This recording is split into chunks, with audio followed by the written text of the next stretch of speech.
ভারতের পশ্চিমবঙ্গে বীরভূমে একটি হোটেলে ভয়াবহ আগুন লেগে অন্তত ৭ জন পুণ্যার্থী নিহত ও কয়েকজন আহত হয়েছেন।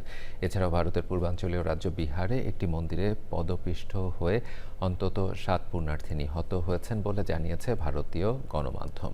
সোমবার ভোর 4:30টার দিকে বীরভূমের তারাপীঠে বিদেশিনী নামের একটি ৫ তলা হোটেলের নিচতলায় আগুন লাগে। সে সময় হোটেলের অধিকাংশ অতিথি ঘুমিয়েছিলেন।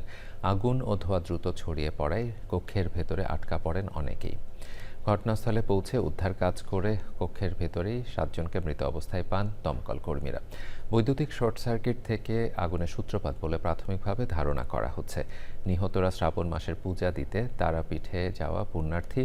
এদিকে ভারতের পূর্বাঞ্চলীয় রাজ্য বিহারে মন্দিরে পদপিষ্ট হয়ে অন্তত ৭ জন পুণ্যার্থী নিহত হয়েছেন। আহত হয়েছেন আরও কয়েকজন। বিহারের লক্ষীসরাই জেলায় অশোকধাম শিব মন্দিরে এই দুর্ঘটনা ঘটে।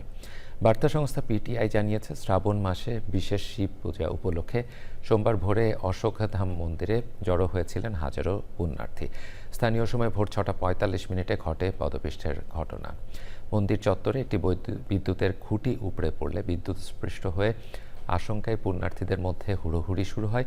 ভিড়ের ভিতরে ধস্তাধস্তি শুরু হলে পদপিষ্ট হয়ে ঘটনাস্থলে 7 জনের মৃত্যু হয়।